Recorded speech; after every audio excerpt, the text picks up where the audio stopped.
Hey everyone, and welcome back. You may remember Alan. About a year ago, the video we did on the teardown on his engine nearly went viral. His was the one that the 2017 M8 in a Street Glide that was completely bone stock, that you had a noise in it for about 30,000 miles, right? And if you guys remember, I'm going to refer to several videos throughout this one. And I'm going to put all the links to those videos in the description and also kind of tag them here and at the end of the video so you guys can go back and watch. But anyway, his was the one that we pulled all the metal shavings out of. And we got tons of comments on that. People, trying to find out what, exactly happened. And the reality was that all those shavings that were inside the engine case were left there from the original machining of the case. And they had packed into the lifter bores, and that was causing all of his noise issue.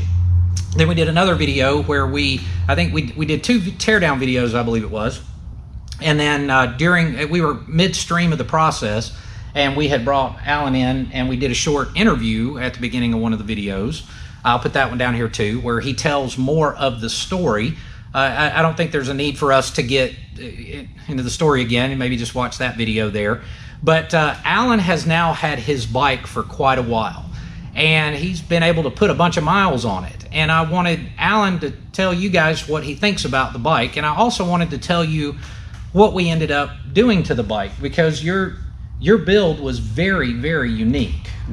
Very unique. And he had what some of you guys may say strange requests, but it'll make sense as we move forward. So hang out on this video. Let's talk to Alan. Let's learn about his build and let him tell you a bit about his background.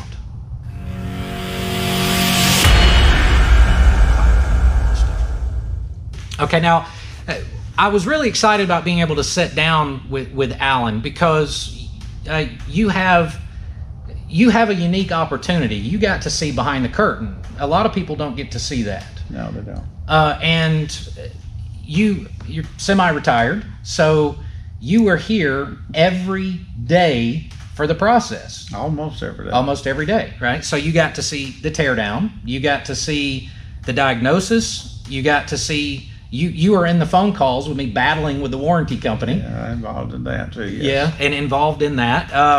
You got to see every single machining step, you got to see the engine being built, you got to see it being tuned.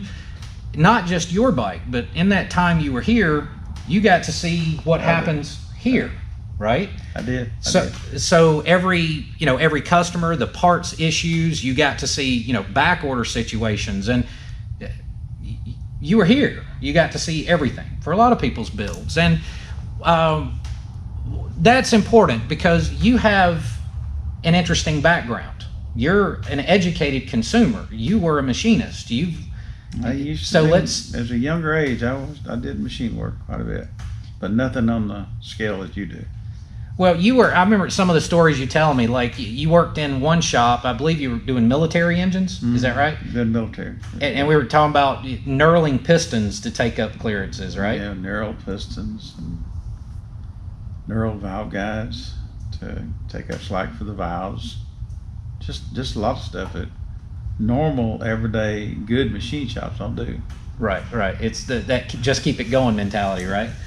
You also worked in several different levels of machine shop. You got to see the just get it by machine shop, but you also worked in precision machine shops too. Yes, I did. Yes. Okay. So what kind of stuff did you do? I think you mentioned you did some valve work, did some piston work. You did a little bit of everything, right? I've done a little bit of all the machinist in the automotive industry, and then after I did that, I went into other jobs, and I went to school in the machine shop for years, and I learned how to do that. And then I would not take a cut in pay to go to go somewhere else from where I was to be a machinist, so I stayed there. So I did it on the sides, here, there, and yonder. Right. And just worked in best I could. But you've been around. I've been through them. I did a lot of it. You've been around. I've done a lot of it. I know enough about it. When I talk to someone, I can tell whether they're earnest and know what they're talking about. If they don't, I don't deal with them anymore. Right. Now I remember, of course, when the problem happened, they're going to see the video. It was, you know, the noise thing, and when we realized what all we had to do. Yeah, we wanted to fix what was wrong, but you also wanted to make some upgrades along the way. Yeah, I didn't want to go back stock. I wanted to go back to a little better. Yeah. Well, I remember that one of the first things you told me was, I like it quiet. I like it quiet, and you wanted to keep the stock mufflers on it. Mm-hmm. And I'm going to let you expand on it, but it was basically, I want to keep it quiet. I like the way the bike sounds. I want it. I don't want it to be noisy. I believe you told me you very rarely see over 3,500 RPM. 3,500, $4,000 is it, and that's tops. It. Yeah. So Alan's thing was, what made his build so unique was, I need it quiet. I want to run stock mufflers, and I want absolutely as much instant torque as I can get under 3,000 to 3,500 RPM, because I'm never going to see above that. What made you decide to do the build that way and not do something crazy? I travel across country. I don't race. I go through the mountains. You don't go wide open through the mountains, not on a Harley. And you don't go wide open cross country. You stay at speed limit. Right. And so I want something that's durable and will get me there and back and be bulletproof. Bulletproof. And I figured that was the way to go. And I figured you'd know how to do it, and you did. Well, thank you. We to give you guys an idea of the build specs, I wanted just to do something really different and unique. I'm not. I feel like in my world it's not, you know, crazy uncommon with how we built this one. But it's definitely not the norm. It's not how you see people building M8s these days. No. So to give an overview, the first thing we did was, you know, on your heads. Of course, we checked your heads out, we went through them, we did a little bit of cleanup, but we didn't do anything major. So in designing his build around his riding style, I decided to go with a 4.5-inch stroke crank. And when we swapped to the 4.5-inch stroke crank, decided to go with a 4 1/8 bore cylinder. So that actually made a 120. You don't really see anybody building 120 M8s. It seems like an odd deal, because it's, you know, there's the saying, no replacement for displacement, right? Well, sometimes bigger is not always better. It depends on the use. So we built it as a 120 with a 4.5-inch stroke crank on a 4 1/8 bore cylinder. We spec'd the crank out. Dark Horse did the crank for us. We did remove the balancer. We did. We removed the balancer, and I do want you to comment on before and after with removing the balancer. A lot of people want to know about that. We kept the compression.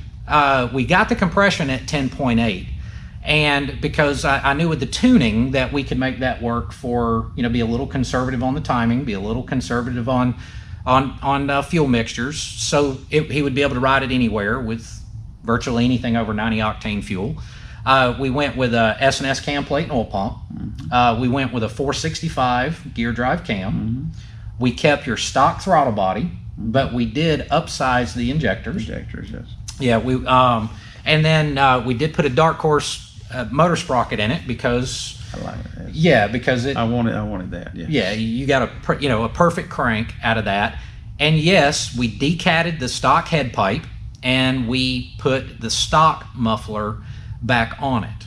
So it's a weird combination, right? So you've been able to put a lot of miles on this thing now. What do you think? It runs like a stripe. It flies. It's a lot faster than I have to really consciously keep my foot, like accelerator. It just as Rob said, that the stock mufflers are holding me back.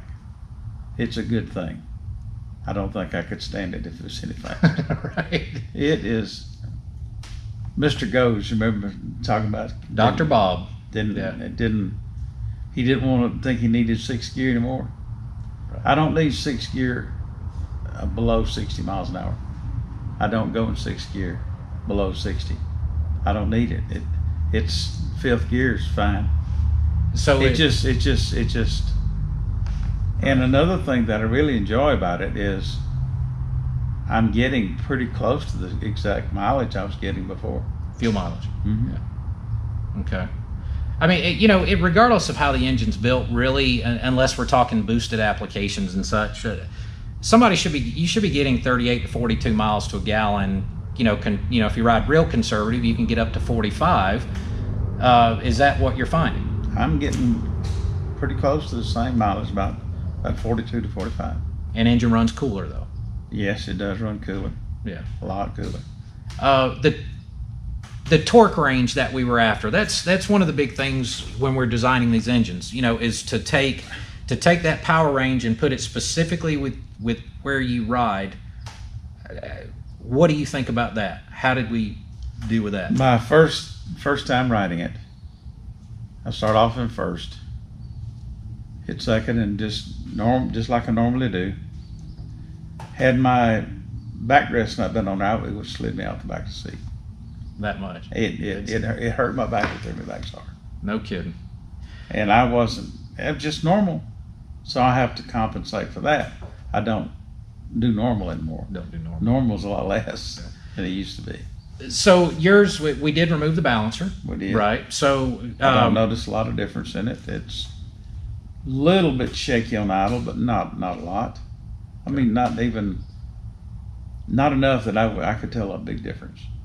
But riding down the road is smooth as silk. So if you had to compare it, I mean, you've been riding longer than I've been alive, pretty much. So if it's, say, like comparing it, when people ask me about removing balancers, I tell them it kind of shakes like a twin cam does at idle, but do you even find it shakes that much? It doesn't shake that much. Not mine doesn't. Okay. Mine really doesn't. But once you get over into your cruising speeds, once you get into 2,000, 2,500, what does it feel like? Once you pass 12, 1,500, it's smooth as silk. Smooth as silk. It is. It's just beautiful.